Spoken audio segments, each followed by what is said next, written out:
ko tuloy si Juan saka si Pedro, nag-apply ng trabaho. Ako nang pumasok, si Juan, in-interview. Sabi ng interviewer, sino ang presidente natin ngayon? Sabi niya, Rodrigo Roa Duterte. Tama. Sabi, kailan na-discover ni Magellan ang Pilipinas? March 15, 1521. Kailan? Tapos sabi ng interviewer, last question. Alam mo ba na may gamot na ngayon sa cancer? Sabi ni Juan, dati pa po. Alam niya na. Okay, lumabas ka. Papasukin mo yung sunod. Pasok si Pedro, sabi na sa loob, ano sinabi mo sa loob? Basta't ang sagot mo, Rodrigo Duterte, March 15, 1521, saka dati pa po. Basta't ano yung sagot mo? Baik, pagpasok sabi ng interview kay Pedro, anong pangalan mo? Rodrigo Duterte. Kailan ka pinanganak? March 15, 1521. Sabi nung nag-interview, parang si Raulo ka, dati pa po. Naalala ko tuloy si Juan sa...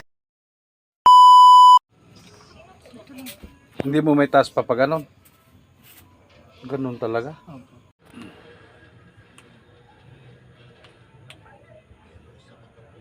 Yung side lang yan. Opo, yan lang po. Duo mo kaya? Hindi ka naman, hindi ka naman takot. Tapang yan.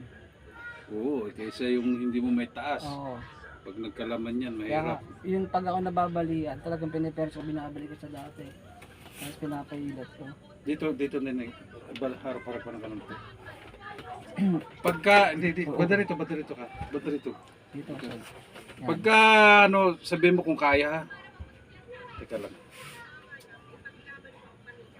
Nako. Yung kabila. Tignan mo nga muna yung kabila. Dapat ganyan. Ay, ari, parang frozen, hindi mo maintindihan eh. Hindi niya ginalaw eh, yung naano siya, hindi niya. Ito ba taga saan? Bicol po. Layo ah. Sakit. Saglit lang kung kaya mo ito ha. Ito. Yung pagtaas. Sige, ano mo. Masakit? Tisin mo lang. Kaya mo ano? Kaya mo? Kaya? Kaya pa. Nataas kasi yun eh. Pero mga ano ka, mahihilit pa ako. Oo, mahirot yan. Nano po kasi hindi niya. Okay na yun, Ten. Nasa... Hindi kasi nagagalaw yung mula yung ano siya eh. Okay na yun, Ten? Oo. Kaso wala pa itong lakas. Inayaan niya lang na ano, nakaganon eh. Tisin mo na.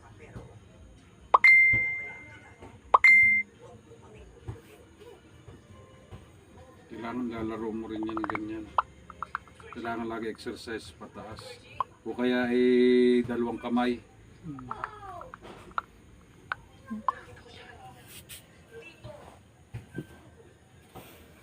Yun, nalagutok naman sa loob eh. Wala, na-stuck eh. Ano naman sa loob.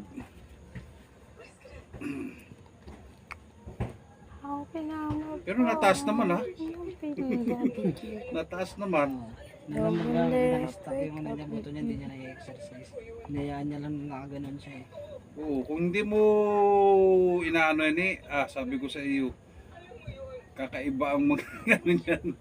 Palaman ng palaman yan. Oo. Kaya nga, yung sa akin dati dito napilayan na ako.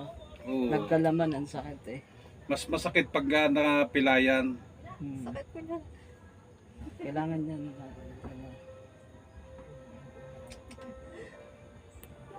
Sa susunod, yung medyo maluwag-luwag ng konti ha. Ang sikip na. Kaya nga eh.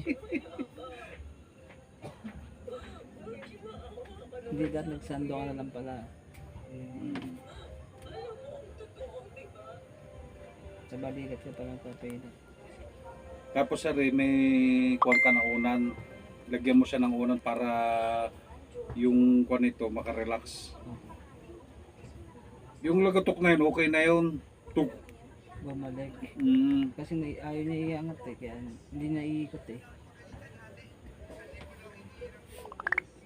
Tinan mo nga niya ulit. Kung may lakas ka.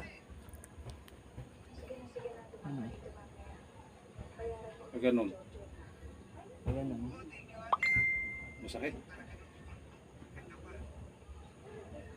Dito. Pag ganun. Dito nananakit.